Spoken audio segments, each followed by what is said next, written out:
Good evening, all of you. Welcome back to my YouTube channel MA Classes.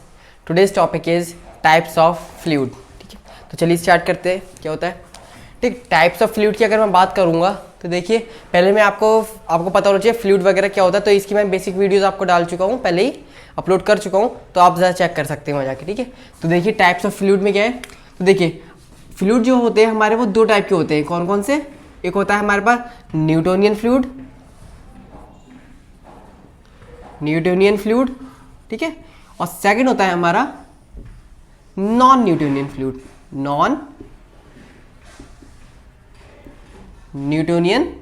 ठीक है, ये हमारे दो फ्लूइड होते हैं. ठीक है, अब क्या होता है न्यूटोनियन और नॉन न्यूटोनियन का डिफरेंस है. देखिए एक हमारा लॉ था, मैंने बताया था आप लोगों को पहले पिछली वीडियो में बता चुका हूँ, लॉ ऑफ विस्कोसिटी. ठीक है, जो लॉ ऑफ विस्कोसिटी को फॉलो करता है उसे क्या बोलते हैं? Newtonian fluid. जो लॉ ऑफ विस्कोसिटी को फॉलो नहीं करता उसे क्या बोलते हैं? हम नॉन न्यूटोनियन फ्लूइड. ठीक है, क्लियर सबको? तो देखिए न्यूटोनियन फ्लूइड का क्लासिफिकेशन फर्दर नहीं है, लेकिन इसका नॉन न्यूटोनियन फ्लूइड का फर्दर क्लासिफिकेशन है. तो क्या होता है वो फर्दर क्लासिफिकेशन? देखिए बात करता हूं मैं टाइम डिपेंडेंट और टाइम इंडिपेंडेंट. क्या बोला मैंने? एक होता है टाइम डिपेंडेंट और होता है second time independent. Time independent. ठीक है, तो दो फ्लूइड है यहाँ पे कि टाइम डिपेंडेंट फ्लूइड्स और टाइम इंडिपेंडेंट. ठीक है, तो देखिए क्या होता है जो फ्लूइड्स हमारे टाइम पे डिपेंड करते हैं, जैसे कि हमारी विस्कोसिटी है टाइम के रिस्पेक्ट में बढ़ेगी या घटेगी, तो वो किस में आएगा? Time dependent. मतलब टाइम पे डिपेंड, जो विस्कोसिटी पे डिपेंड कर, टाइम और विस्कोसिटी का कोई रिलेशन ही नहीं होता उसमें, उन्हें क्या बोलते हैं हम? Time independent fluid. ठीक है, तो देखिए बात करते हैं हम टाइम डिपेंडेंट की. तो टाइम डिपेंडेंट में कौन कौन से आते हैं? देखिए टाइम डिपेंडेंट में आते हैं हमारा रियोप्लास्टिक. क्या बोला मैंने? रियोप्लास्टिक. ठीक है, बिंगम प्लास्टिक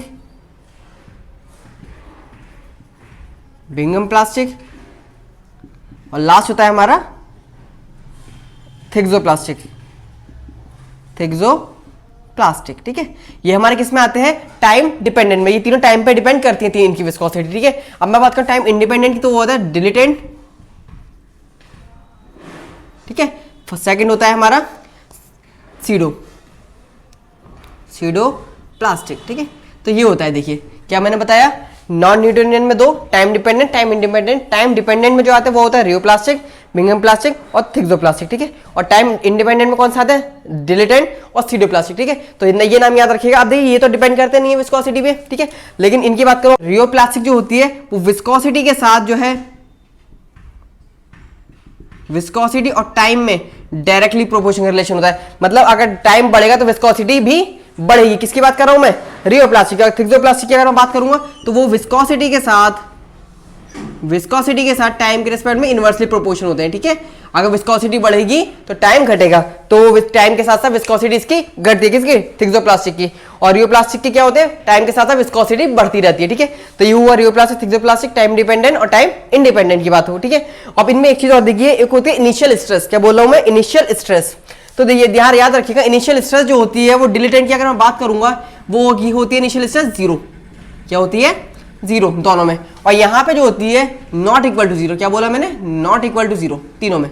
ठीक है, याद रखिएगा, ये ग्राफ से समझाया जाता है. यहां पे तो मैं ग्राफ नहीं बना सकता उसे, लेकिन आपको किसी को डाउट है तो मुझसे बोल सकता है कमेंट बॉक्स में, तो मैं वो आपको ग्राफ सेंड कर दूंगा. ठीक है, तो क्या होता है याद रखिएगा, इनिशियल स्ट्रेस मतलब बीटा से डिनोट करते हैं, उसकी वैल्यू नॉट इक्वल टू 0 होती है. और टाइम इंडिपेंडेंट में बीटा की वैल्यू 0 होती है. एक टर्म और होती है एन. क्या बोला मैंने? एन. अब एन की वैल्यू हम देखूंगा तो याद रखिएगा किसके अंदर? बिंगम प्लास्टिक में एन की वैल्यू 1 होगी, और डिलिटेंट में भी न्यूटोनियन में भी एन की वैल्यू क्या होती है? 1 होती है. क्या होती है? एन की वैल्यू 1 होती है. ठीक है, अब देखिए एन की वैल्यू 1. अब देखिए थिक्सोप्लास्टिक की मैं बात करूंगा, किसकी बात कर रहा हूं मैं? थिक्सोप्लास्टिक की अगर मैं बात करूंगा तो वहां पे एन की वैल्यू क्या होती है? Less than 1. और रियोप्लास्टिक की बात करूंगा एन की वैल्यू ग्रेटर देन 1. ऐसे यहां पे आ जाइए, डिलिटेंट की अगर मैं बात करूंगा तो एन की वैल्यू ग्रेटर देन 1, और सीडो की बात करूंगा तो एन की वैल्यू लेस देन 1. ठीक है, ये याद रहेगा. अब ये देखिए एन वगैरह जो आ रहा है ये कहां से आ रहा है? ये एक फॉर्मूला होता है हमारे पास, जहां से ये टर्म एन और बीटा जो आ रहा है ये एक हमारे पास फॉर्मूला होता है. तो देखिए क्या होता है, tau is equal to a times du upon dy की पावर n प्लस बीटा. ठीक है, यहाँ ये रिलेशन होता है, इसमें वैल्यूज पुट होती है, उसके बाद हमें यहाँ से क्या मिल जाता है? लॉ मिल जाता है. ठीक है, du अपॉन dy, n की वैल्यू क्या है यहाँ पे? ये देखिए ये लेस देन 1 ग्रेटर देन ये क्या है n है, और बीटा क्या है इनिशियल स्ट्रेस। अब इसका जो मैं बात कर रहा हूँ इसमें जो इनिशियल स्ट्रेस जो 0 हो रहा है और तो एक मैं सिंपली शॉर्ट में आपको ग्राफ बता देता हूँ। यहाँ पे क्या होता है कि देखिए हमारा जो ग्राफ होता है ये वाला टाइम इंडिपेंडेंट का वो हमेशा ऑरिजिन से शुरू स्टार्ट होता है, और ये वाला जो है टाइम डिपेंडेंट का वो हमारा ऑरिजिन से स्टार्ट नहीं होता। तो ये वाले जो डिफरेंस होता है ये हमारे क्या कहलाती है इनिशियल स्ट्रेस, ठीक है। और ये हमारा क्या है इसमें देखो 0 के बराबर तो होगी नहीं इनमें, नॉट इक्वल टू 0, लेकिन जो सेंटर से शुरू हो रहा है ऑरिजिन से शुरू हो रहा है ग्राफ तो वहां पे क्या होगी बीटा की वैल्यू 0। तो याद रखिएगा जो टाइम इंडिपेंडेंट है वो हमारे कहां से ऑरिजिन से स्टार्ट होते हैं, और जो टाइम डिपेंडेंट है वो हमारे ऑरिजिन से स्टार्ट नहीं होते हैं, ठीक है। ये आपको मैं ग्राफ नेक्स्ट वीडियो में आपको और ज्यादा क्लियर करूंगा, ठीक है। तो ये था हमारा क्या टाइप्स ऑफ फ्लूइड। किसी को इसमें कोई भी डाउट है तो वो मुझे कमेंट बॉक्स में बोल सकते हैं, और वीडियो को शेयर करिए, लाइक करिए, ताकि मैं आगे वीडियोस अपलोड करता रहूं, ठीक है। Thank you very much.